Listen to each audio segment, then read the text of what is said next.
Fin 2023. Centre d'aérospatial de Toulouse, Toulouse, Occitanie. L'équipe de veille d'Orion ouvre un nouveau paquet de télémesures. Orion 1 se trouve à 24 milliards de kilomètres de bleu. Le signal met 22,5 heures pour faire un aller simple. C'est la routine. C'est ainsi depuis plusieurs années. Les données arrivent. Mais quelque chose cloche. Au lieu du flux habituel de données scientifiques et techniques, un motif répétitif. Les mêmes chiffres, encore et encore. Pas du bruit, pas des erreurs aléatoires. Un signal rythmique, récurrent, qui ne transporte aucune information. Orion 1 transmet des données sans interruption depuis 1977. 46 ans. C'était la première fois que la sonde cessait de communiquer quoi que ce soit de sensé. Le centre d'aérospatial de Toulouse ignorait la cause. Les recherches commencèrent. Pour comprendre ce qui s'est passé, il faut comprendre comment Orion 1 est conçu de l'intérieur. La sonde a été construite au milieu des années 1970. La puissance de calcul de l'époque n'est pas une métaphore des contraintes, ce sont des contraintes littérales. 69,63 kilooctets de mémoire à bord. Moins que l'espace occupé par une seule photo moderne en basse résolution. 3 ordinateurs de bord gèrent le fonctionnement de la sonde. L'un d'eux est le Flight Data System, ou FDS. Il est chargé de collecter les données de tous les instruments scientifiques et de les compresser pour leur transmission vers bleu. C'est le nœud central. Si le FDS ne fonctionne pas correctement, il n'y a pas de données. La communication avec Orion passe par le réseau spatial lointain, un réseau mondial d'antennes en Occitanie, en Guyane française et en Nouvelle-Calédonie. La transmission s'effectue dans les bandes radio X et S. La vitesse de transmission des données d'Orion 1 est d'environ 160 bits par seconde. À titre de comparaison, le débit minimal de l'Internet mobile en 2G est de 9600 bits par seconde. Orion transmet 60 fois plus lentement que la connexion mobile la plus lente des années 1990. Mais la principale difficulté n'est pas la vitesse. La principale difficulté, c'est le délai. 22,5 heures pour un aller simple. Cela signifie que si un ingénieur du Centre d'aérospatial de Toulouse envoie une commande à Orion, la réponse arrivera 45 heures plus tard. Presque 2 jours. Impossible de tâter le système en temps réel. Impossible de tester rapidement les options. Chaque hypothèse représente 2 jours d'attente. Le fait concret. Le FDS a commencé à transmettre un motif répétitif. Cela signifiait l'une de ces choses. Soit le FDS ne pouvait pas lire correctement les données, soit il ne pouvait pas les compresser correctement, soit il ne pouvait pas transmettre correctement les commandes aux autres systèmes. Les ingénieurs du Centre d'aérospatial de Toulouse ont entamé un processus de diagnostic méthodique, une hypothèse à la fois. 45 heures pour chaque vérification. Janvier 2024. Février. Mars. La sonde continue de transmettre son motif dénué de sens. Les données scientifiques, nulles. L'équipe d'Orion est modeste selon les standards actuels. La chef de projet est Solène Dubois, du Centre d'aérospatial de Toulouse. La scientifique du projet est Léa Fournier, de l'École Polytechnique. Beaucoup d'ingénieurs qui ont travaillé sur le lancement en 1977 sont à la retraite depuis longtemps ou sont décédés. La documentation de certains sous-systèmes est sur papier, pas sous forme numérique. Ce n'est pas une exagération. Le Centre d'aérospatial de Toulouse conserve les plans originaux d'Orion. Une partie a été numérisée, une autre n'existe que sur papier.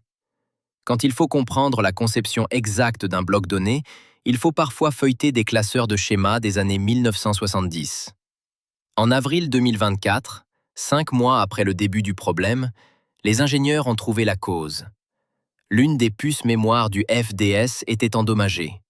Cette puce spécifique stockait environ 3% du code logiciel du Flight Data System, la partie responsable de la compression correcte des données avant leur transmission. La puce n'avait ni disparu ni été désactivée. Elle avait cessé d'enregistrer les bonnes valeurs et renvoyait ce qu'on appelle en électronique des stock bits, des bits bloqués dans un seul état. Peu importe ce qu'on y écrit, la puce renvoie toujours la même lecture. D'où le motif répétitif. La cause des dommages est inconnue. Peut-être les rayons cosmiques, des particules de haute énergie qui traversent le vide stellaire. Orion 1 se trouve au-delà de l'héliosphère depuis 2012, hors de la protection du vent solaire. L'intensité des rayons cosmiques galactiques y est bien plus élevée qu'à l'intérieur du système Hélios. En 12 ans dans le vide stellaire, les dommages se sont probablement accumulés. C'est la solution, pas un mystère. Ce qu'ont fait les ingénieurs du Centre d'aérospatial de Toulouse est un défi d'ingénierie à prendre au sens littéral. La puce endommagée ne peut être ni remplacée, ni réécrite. Impossible de la contourner physiquement, elle est intégrée au circuit. Mais le code qui y était stocké n'avait pas à rester précisément là. Le FDS possède d'autres zones de mémoire, intactes. L'idée ? Déplacer le code de la puce endommagée vers ces autres zones, en le fragmentant en morceaux assez petits pour y tenir.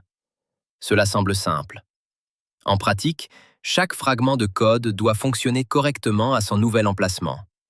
Il faut vérifier que le code déplacé n'entre pas en conflit avec ce qui est déjà stocké à proximité.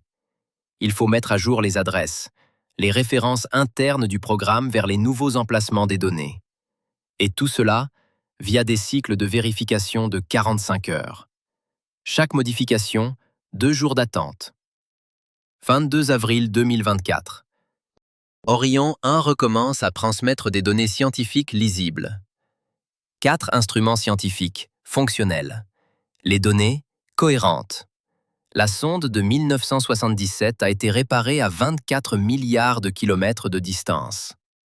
Maintenant, voici ce que le Centre d'aérospatial de Toulouse déclare explicitement dans ses communiqués officiels. Les ingénieurs ne savent pas ce qui pourrait être endommagé d'autre. C'est une déclaration précise de Solène Dubois lors d'une interview après la réparation. Le sens est le suivant. Ce qu'ils ont corrigé est ce qu'ils ont pu identifier grâce aux symptômes, le motif dénué de sens. Mais s'il existe des dommages moins évidents dans d'autres parties de la sonde, ils ne peuvent être détectés que par une anomalie de comportement. Tant qu'il n'y a pas d'anomalie, il n'y a pas de signal d'alarme. C'est une situation standard pour tout système complexe qu'on ne peut inspecter directement. Uniquement un diagnostic symptomatique. Uniquement l'observation du comportement. Mais Orion 1 n'est pas un système ordinaire. Un délai de 45 heures signifie qu'au moment où le Centre d'aérospatial de Toulouse recevra le signal d'un nouveau problème, la sonde aura déjà vécu 45 heures avec ce problème, sans aucune aide. Reconstituons la chronologie depuis le début, car l'histoire d'Orion est plus longue que les événements de 2023 à 2024. 5 septembre 1977, ère de lancement du Centre spatial guyanais. Un lanceur Ariane 1 place Orion 1 sur une trajectoire vers Jupiter. Orion 1 n'est pas le premier des deux. Orion 2 a été lancé le 20 août, 16 jours plus tôt. Mais Orion 1 a suivi une trajectoire plus courte et a dépassé son jumeau. Il est aujourd'hui le plus lointain. Ces 2 missions ont été rendues possibles par un phénomène géométrique rare. En 1977 à 1978, les 4 planètes extérieures, Jupiter, Saturne, Uranus, Neptune, se sont alignées de telle sorte que les manœuvres gravitationnelles près d'une planète pouvaient être utilisées pour accélérer vers la suivante. C'est ce qu'on appelle un alignement planétaire.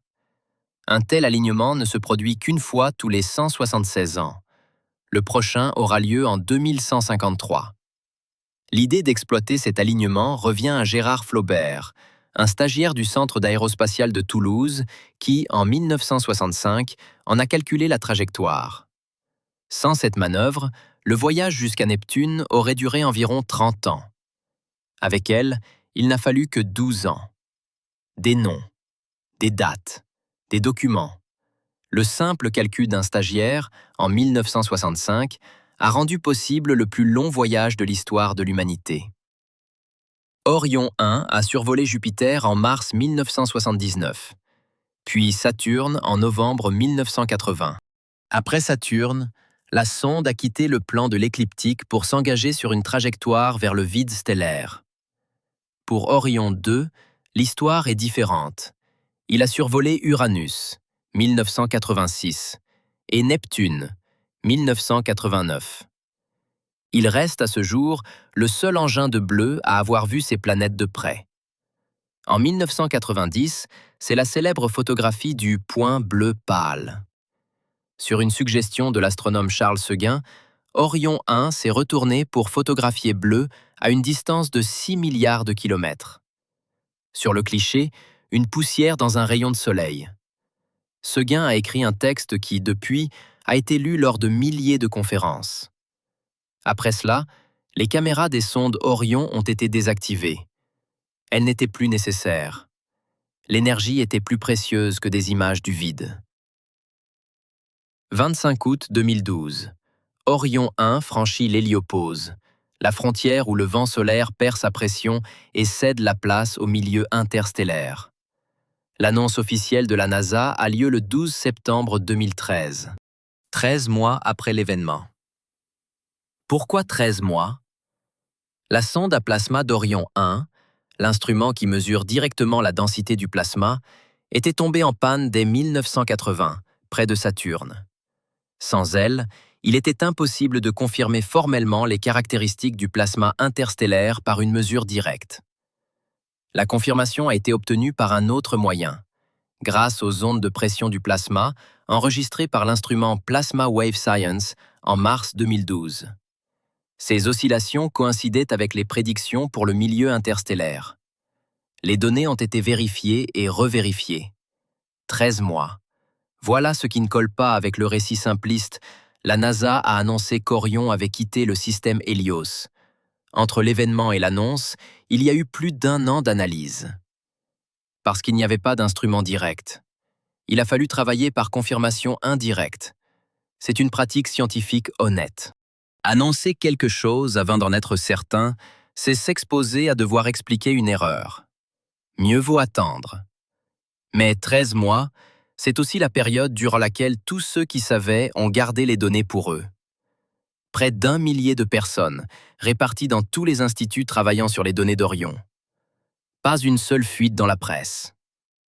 Revenons à 2024 et à ce que cette histoire du cosmos lointain nous apprend. Orion 1 est le seul objet de fabrication humaine encore opérationnel dans le vide stellaire. Orion 2 fonctionne également, mais sa communication est instable. En 2023, le CAT a accidentellement envoyé une commande qui a mal orienté son antenne. Le contact a été perdu pendant plusieurs heures, puis rétabli. L'énergie des 2 sondes provient de générateurs thermoélectriques à radioisotopes, alimentés au plutonium-238. En 1977, il fournissait 470 watts. Aujourd'hui, environ 4 watts. La puissance thermique diminue d'environ 4 watts par an. Avec 4 watts, seuls 4 instruments scientifiques fonctionnent encore. Les autres sont éteints depuis des années. Lorsque la puissance baissera encore, il faudra commencer à éteindre les instruments un par un. La fin estimée des opérations scientifiques se situe entre 2025 et 2030, selon la gestion de l'énergie. Après cela, Orion continuera sa course. Éternellement. Sans transmettre de données. Dans l'une des rares directions où l'espace est véritablement vide sur des milliards de kilomètres à la ronde. Ce que la science perdra, concrètement, quand Orion se taira. Actuellement, 4 instruments sont actifs. Le magnétomètre, l'instrument de mesure des particules chargées de faible énergie, l'instrument de mesure des rayons cosmiques et l'instrument Plasma Wave Science. Tous fournissent des données sur le milieu interstellaire. C'est un environnement unique, au-delà de l'héliosphère, hors de la protection du vent solaire. La densité des particules, le champ magnétique, l'intensité des rayons cosmiques galactiques y sont différents. Quand Orion se taira, nous n'aurons plus aucun instrument dans le vide stellaire. Le candidat le plus proche pour le remplacer est la mission Interstellar Probe, en discussion à la NASA. Le temps de vol estimé pour atteindre l'héliopause est d'environ 15 ans après le lancement. La date de lancement n'est pas fixée. Le financement n'est pas alloué. Cette fenêtre est en train de se refermer. L'échec est plus intéressant que la victoire. Il révèle où se cachait le mensonge. Cette idée ne s'applique pas tout à fait ici, car l'incident du FDS n'est pas un échec qui dévoile une vérité cachée. C'est autre chose, la limite du contrôle technique à des distances colossales. Il est physiquement impossible de rejoindre Orion pour l'inspecter. Impossible de remplacer une puce. Impossible de réaliser un diagnostic en temps réel. On peut seulement envoyer une commande, attendre 45 heures, analyser la réponse, formuler l'hypothèse suivante. Et tout cela sans disposer d'une documentation numérique complète. En travaillant à partir de schémas des années 1970, avec une équipe où plus personne n'a participé à l'assemblage, les ingénieurs du CAT ont réussi. C'est un fait. Mais le CAT l'admet. Ils ne savent pas ce qui pourrait être endommagé d'autre. Et le prochain symptôme peut apparaître à tout moment, avec le même délai de 45 heures pour chaque cycle de diagnostic. Bilan. 5 septembre 1977. Centre spatial guyanais. Une fusée Titan III emporte Orion 1 en direction de Jupiter. Fin 2023. La même sonde, 46 ans plus tard, se met à transmettre des données répétitives et dénuées de sens depuis le vide stellaire. Janvier à avril 2024. Le CAT cherche la cause, avec un délai de 45 heures pour chaque vérification. 5 mois. Avril 2024. Une puce endommagée dans le FDS. Le code est redistribué. Orion transmet à nouveau des données cohérentes. Et ce fait concret, que le CAT énonce ouvertement, ils ne savent pas ce qui pourrait être endommagé d'autre. C'est là que l'histoire dépasse la simple technique pour toucher à quelque chose de plus grand. Orion 1 est le seul objet créé par l'humanité qui se trouve dans le vide stellaire et qui fonctionne encore. Il emporte à son bord le disque d'or, avec ses salutations, sa musique et les coordonnées de bleu. Il transmet des données sur un environnement où aucun autre de nos instruments n'a jamais pénétré. Quand il se taira, cette fenêtre se refermera, peut-être pour des décennies. C'est la question que cette histoire laisse en suspens. Les ingénieurs ont réparé une sonde de 1977 à 24 milliards de kilomètres de distance. D'après des schémas sur papier, avec un décalage de 45 heures, en l'espace de 5 mois. Ils ignorent quelles autres pannes subsistent. Quand voyager se tara à jamais, que perdrons-nous exactement? Des données sur le milieu interstellaire qu'il sera impossible d'obtenir autrement? Ou quelque chose de plus difficile à mesurer? L'ultime confirmation que nous sommes capables d'atteindre les confins du système Hélios et d'en rapporter quelque chose de sensé? Cette décision, continuer à investir des ressources dans une sonde mourante ou en lancer une nouvelle, le Centre d'aérospatial de Toulouse la prend en ce moment même. Cette décision a des auteurs. Leur nom figure dans les documents budgétaires de la NASA pour 2025. Maintenant, parlons du vide stellaire lui-même, car la plupart des gens en ont une représentation inexacte. Le vide stellaire n'est pas le vide au sens littéral. Il y a de la matière. Il y a un champ. Il y a des particules. Le milieu interstellaire est principalement composé d'hydrogène et d'hélium, ce qui représente environ 99% de sa masse. Le reste, des poussières, de minuscules particules de carbone, de silicates, de métaux, des nuages moléculaires, du gaz ionisé, du plasma. Le nombre moyen de particules par centimètre cube dans le milieu interstellaire est d'environ 1. À titre de comparaison, un centimètre cube d'air contient environ 2,7 fois 10 puissance 19 particules. Le milieu interstellaire est 27 quintillions de fois plus raréfié que l'air. Mais ce n'est pas rien. C'est une matière aux propriétés mesurables.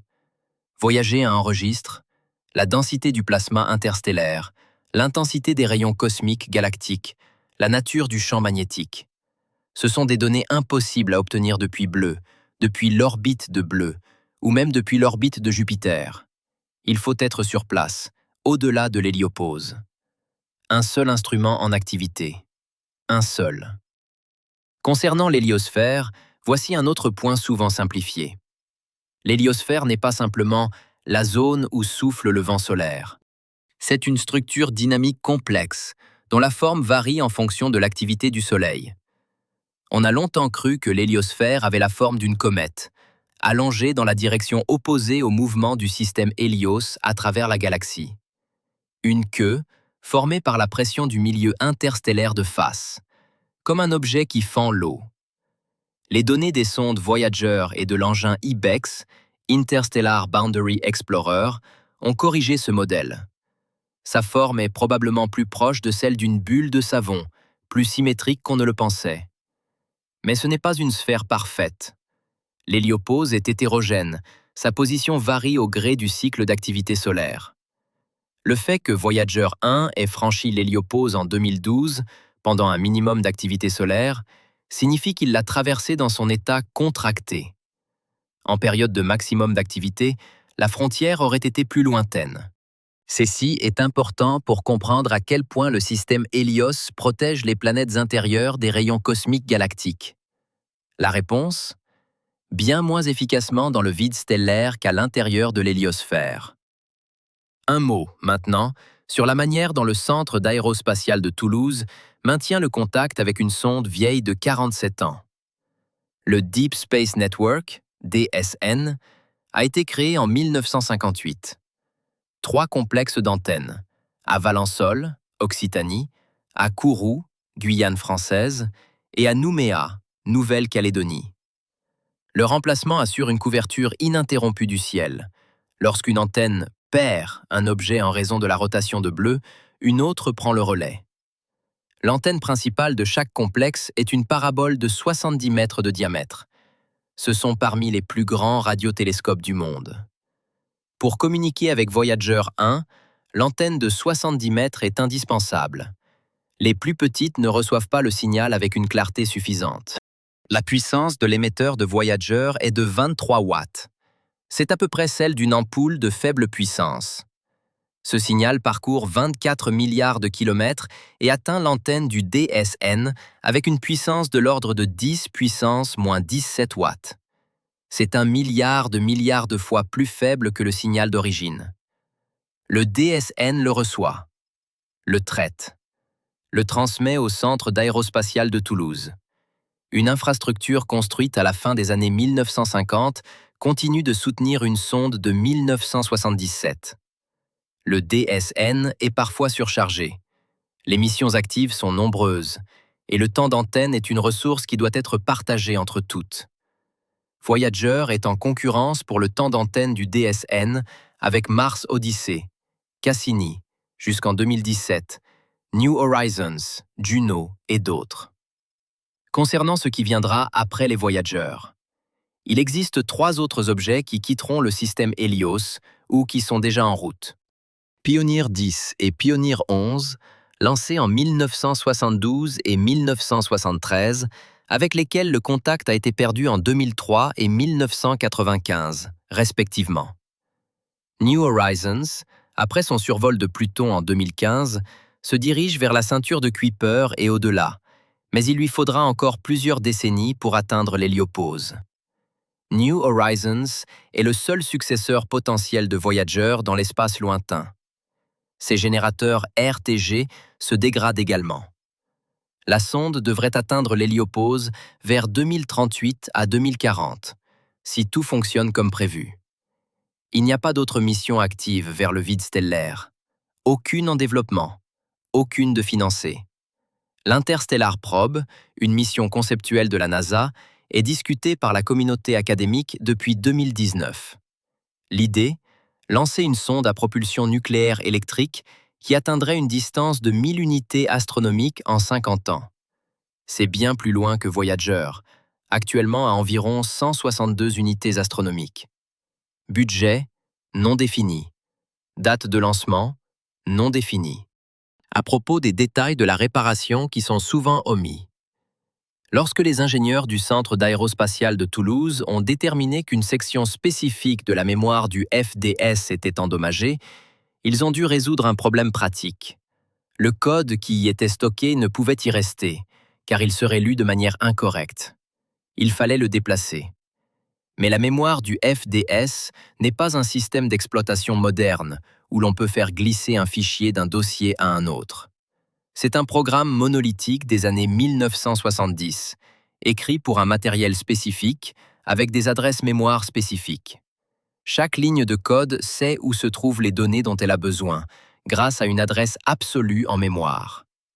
Déplacer le code signifiait donc modifier ces adresses, partout où elles apparaissaient. Pour un programme écrit il y a 47 ans, dont la documentation est aujourd'hui partielle. Le Centre d'aérospatiale de Toulouse a divisé le code à déplacer en plusieurs segments et les a placés dans différentes zones de mémoire libre. Ensuite, une série de commandes pour mettre à jour les références d'adresse. Puis, 45 heures d'attente pour le résultat. Selon Solène Dubois, ce fut un travail de plusieurs mois, non que le processus soit long, mais chaque étape exigeait 2 jours d'attente. Une solution, concrète, méthodique, sans garantie de succès jusqu'au bout. Un contexte, essentiel à la compréhension. Quand Voyager 1 a été réparé et a recommencé à transmettre, un débat a émergé dans la communauté professionnelle. Combien de temps le Centre d'aérospatiale de Toulouse soutiendra-t-il encore la mission? Réponse de Solène Dubois. Tant que la sonde transmettra des données significatives. Mais données significatives est une décision prise sous contrainte budgétaire. Le temps d'antenne du DSN a un coût. Les ingénieurs connaissant l'architecture de Voyager vieillissent. La documentation est incomplète. Chaque année de soutien à Voyager est une ressource en moins pour d'autres missions. Ce n'est pas une critique à l'encontre du Centre d'aérospatiale de Toulouse, mais une décision de gestion bien réelle. Et cette décision déterminera quand se refermera cette fenêtre sur le vide stellaire. Un dernier détail. À bord de Voyager 1 se trouve le disque d'or. Conçu par une commission dirigée par Charles Seguin et François Delacroix, un disque de cuivre plaqué or, des salutations en 55 langues, les sons de bleu, pluie, vent, animaux, musique, des images, des instructions de lecture. Temps estimé avant d'approcher la prochaine étoile, environ 40 000 ans. À cette époque, aucune des civilisations émettrices n'existera probablement sous une forme que ses auteurs reconnaîtraient. Le disque ne voyage pas dans l'espoir d'être trouvé. C'est un choix symbolique. Lancer un message, pas seulement un instrument. Voyager 1 est unique. À la fois instrument scientifique, artefact historique et geste symbolique d'une civilisation face au vide.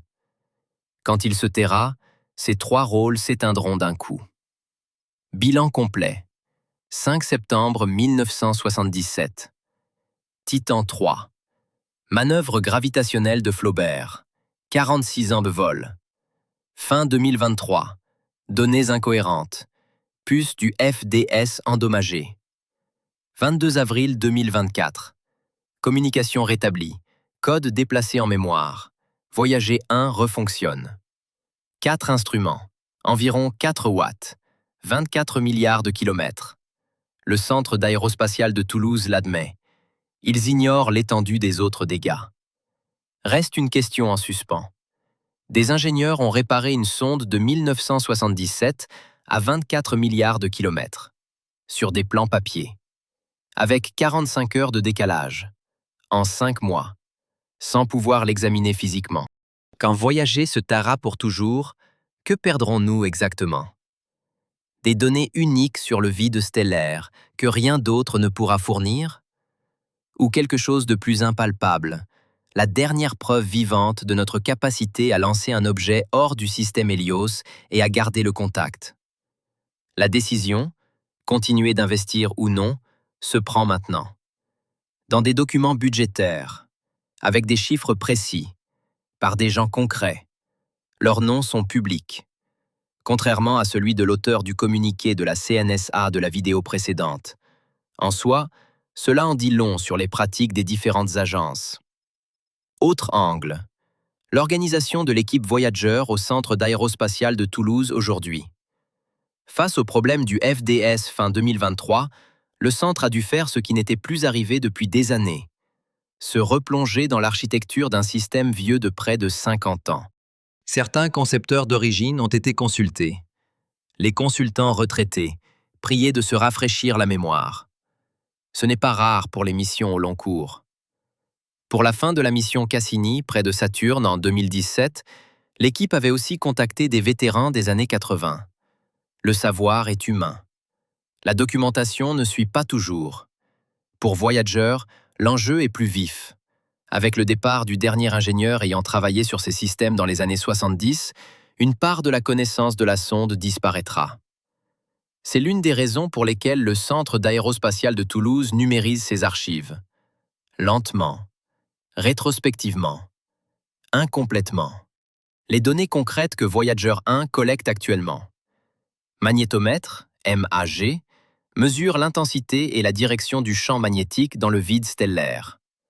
Après le franchissement de l'héliopause, le champ s'est orienté et est devenu bien plus ordonné, conformément aux prédictions sur le champ magnétique galactique.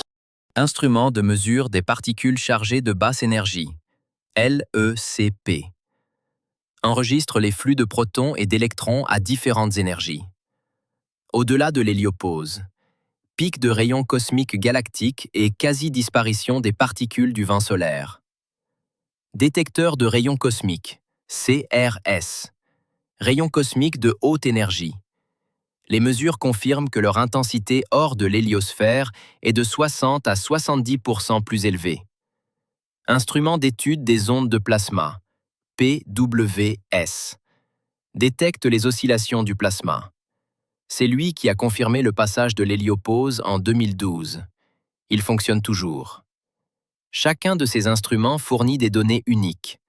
Aucune autre mission, aucun autre appareil ne se trouve dans le vide stellaire. Sur ce qu'il adviendra des sondes après leur silence. Voyager 1 dérivera pour l'éternité, ou presque. Dans le vide stellaire, rien ne l'arrêtera. Ni planète, ni nuage dense. La densité de la matière est d'environ 1 particule par centimètre cube. Le freinage est négligeable. Dans 40 000 ans, selon les calculs, la sonde passera à une proximité relative de l'étoile AC plus 79 388, dans la constellation de la Girafe. Relative, signifiant ici environ 1,6 années-lumière. Elle ne la frôlera pas, ne se mettra pas en orbite. Elle sera simplement plus proche d'elle que nous ne le sommes du Soleil. Dans des millions d'années, elle errera dans la galaxie avec les autres étoiles. Sans carburant, sans contact, sans équipage. Un objet galactique parmi d'autres. Le disque d'or survivra à la sonde. Si quelqu'un le trouve dans 1 milliard d'années, il y entendra le son de la pluie, du bac, un message en swahili et les instructions pour l'écouter. Et un dernier mot sur les années 2023 à 2024. L'histoire du FDS a eu moins d'écho médiatique que, par exemple, les premières images du télescope Webb ou un atterrissage sur Mars. Voyager n'est plus nouveau, il est vieux. Pour le cycle de l'information, on a réparé un vieux truc, et moins vendeur que on a trouvé quelque chose de neuf. Mais du point de vue de l'ingénierie, c'est l'une des réparations les plus complexes de l'histoire de l'aérospatiale. La distance, le délai, l'architecture des années 1970. Une documentation limitée, une équipe sans aucun témoin vivant de l'assemblage. Ils ont réussi. Ce sont des faits, pas un secret, pas une vérité cachée, simplement un exploit d'ingénierie qui ne correspond pas au modèle du sensationnalisme et qui reste donc en marge. Il faut lire la source. Les rapports techniques du Centre d'aérospatial de Toulouse. Pas les résumés des fils d'actualité. Le récit y est différent. Pour finir, un fait rarement mentionné dans les articles sur Orion. En 1977, lorsque les 2 sondes Orion ont été lancées, l'âge moyen d'un ingénieur du Centre d'aérospatial de Toulouse était d'environ 27 ans. C'était l'équipe des pionniers, travaillant avec la technologie de pointe de leur époque. Solène Dubois, la directrice de projet actuelle, a rejoint la mission Orion en 1984, 7 ans après le lancement. Elle y travaille depuis 40 ans. Léa Fournier, scientifique du projet, travaille avec les données d'Orion depuis 1977, depuis 47 ans. C'est une continuité difficile à surestimer. La connaissance du comportement exact de ces sondes, accumulée sur des décennies, réside dans l'esprit de personnes bien précises. Une partie est documentée, une autre, non. Quand ces personnes partiront à la retraite ou disparaîtront, une partie de la compréhension d'Orion s'en ira avec elles. De manière irréversible. Cela se produit déjà, lentement. Le fait essentiel à garder à l'esprit. Quand le centre d'aérospatial de Toulouse envoie une commande à Orion 1, ils ne savent pas si elle arrivera et si elle fonctionnera. Ils ne le sauront que 45 heures plus tard. Quand Orion transmet des données, le centre aérospatial de Toulouse les reçoit 22,5 heures après. À ce moment-là, la situation à bord a déjà changé. C'est un pilotage par observation différée. Aucun contrôle en temps réel. Seulement envoyer une commande, attendre, analyser, envoyer la suivante. Et malgré tout, la sonde fonctionne. 47 ans, 24 milliards de kilomètres. Une puce a lâché, ils l'ont réparée. En 5 mois, par cycle de 45 heures. D'après des plans des années 1970, c'est un exploit d'ingénierie qui mérite autant d'attention que n'importe quelle découverte du manteau. Il faut lire la source. Et un détail sur le FDS, le système qui est tombé en panne, qu'il convient de mieux comprendre. Le Flight Data System n'est pas juste un ordinateur. C'est un processeur spécialisé, conçu pour une seule tâche, collecter les données de tous les instruments scientifiques et capteurs de télémétrie et les formater pour la transmission via l'antenne radio. L'architecture du FDS a été conçue avec une redondance. À bord d'Orion, il y a 3 ordinateurs de bord fonctionnant en parallèle. L'idée était que si l'un tombait en panne, les autres prendraient le relais. Cette redondance a fonctionné à de multiples reprises en 47 ans. Mais l'endommagement d'une puce mémoire est un autre type de panne. Ce n'est pas une défaillance du processeur que l'on peut simplement désactiver. C'est un dommage au stockage des données, une section spécifique où est stockée une partie du code logiciel. Le processeur fonctionne. Mais lorsqu'il accède à la section endommagée, il reçoit des données erronées. Le Centre d'aérospatial de Toulouse a examiné plusieurs scénarios avant d'identifier celui-ci. Le schéma de données transmis par la sonde pouvait être causé par plusieurs raisons différentes. Diagnostiqué par cycle de 45 heures, cela signifie une hypothèse tous les 2 jours. En 5 mois, cela fait environ 70 hypothèses, 70 vérifications, 70 attentes de résultats, 70 tentatives. Une seule a fonctionné. Bilan final. Fin 2023 à avril 2024. Puce mémoire du FDS endommagée. 5 mois de diagnostic. Délai de 45 heures par cycle. Code redistribué. Communication rétablie le 22 avril 2024. Le Centre d'aérospatial de Toulouse l'admet ouvertement. Ils ne savent pas ce qui pourrait être endommagé d'autre. Orion 1 fonctionne. 4 instruments. Environ 4 watts. Fin de mission estimée, 2025 à 2030. Après, un vol éternel. Sans données. Avec le disque d'or à son bord. Quand il se taira, nous n'aurons plus aucun instrument dans le vide stellaire. Le prochain candidat, New Horizons, n'atteindra l'héliopause qu'entre 2038 et 2040. C'est une situation concrète. Pas un secret. Pas un complot. Des contraintes d'ingénierie et des décisions budgétaires. Ces décisions ont des auteurs, avec des noms, contrairement à d'autres histoires dans cette série. Prochaine vidéo, l'ISS prend sa retraite en 2030. 3 remplaçants commerciaux. Aucun n'est entièrement financé. Le déficit, de 415 millions à 10 à 20 milliards de dollars. Qui le comblera? Nul ne le sait.